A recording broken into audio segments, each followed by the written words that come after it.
Le Maroc s'est offert un nouvel exploit lors de la Coupe du Monde en battant le Portugal 1-0.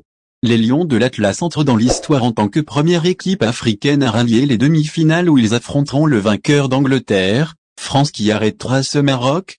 Les Lions de l'Atlas ont encore réalisé un exploit lors de la Coupe du Monde en éliminant cette fois le Portugal de Cristiano Ronaldo. La bande à Bouffal entre dans l'histoire par la grande porte, avant une demi-finale historique contre la France ou l'Angleterre. Pour l'occasion, Walid Regragui avait réinstallé son 4-1-4-1 qui a fait des merveilles contre l'Espagne avec Amrabat en sentinelle indomptable.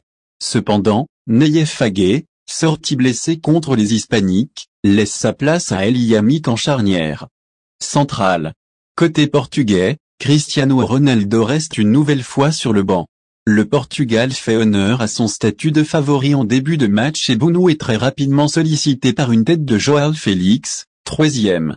Le Maroc est cependant venu ici pour jouer le coup à fond et réplique immédiatement par En-Nesyri sur un corner. 7e le Portugal mais la défense marocaine tient bon et les Lions de l'Atlas commencent à organiser leur jeu, profitant notamment des talents de Bouffal et Ziyech sur les ailes. Sous les encouragements du public une nouvelle fois fort nombreux au stade Al-Tumama, les Marocains poussent et commencent à mettre en difficulté le Portugal. Tant et si bien qu'avant la pause, c'est finalement le Maroc qui prend les devants.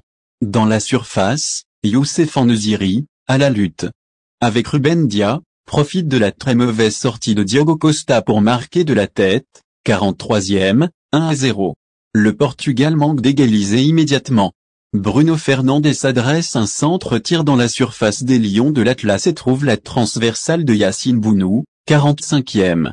Dans la continuité, le Portugais réclame un pénalty que l'arbitre refuse, générant une longue discussion lors de la pause.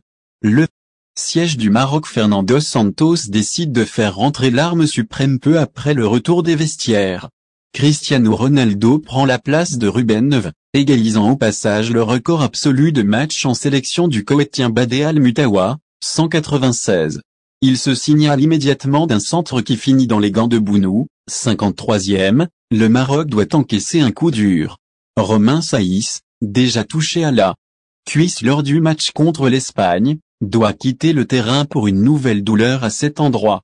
Le capitaine marocain sort en pleurs alors qu'il reste alors plus de 35 minutes à tenir au Lion de l'Atlas pour entrer dans l'histoire. Commence alors un long siège, une tête de Gonçalo Ramos manque le cadre, 58e, une frappe de Bruno Fernandes passe au-dessus, 64e, les corners s'enchaînent. Pour tenir, Walid Regragui fait le choix d'une défense à 5 en sortant le buteur En-Nesyri et faire rentrer le défenseur central Benoun et quand la défense échoue, il reste toujours Bounou, déjà héroïque face à l'Espagne. Le portier du FC Séville enlève d'une claquette la frappe enroulée du pied gauche de João Félix, 82e. Les Lions de l'Atlas ne lâchent rien jusqu'au bout. Malgré les blessures, malgré l'armada portugaise déployée ou le carton rouge de Chedira, ils tiennent bon. Les supporters chavirent de bonheur, le Royaume et l'Afrique va goûter aux joies d'une première demi-finale de Coupe du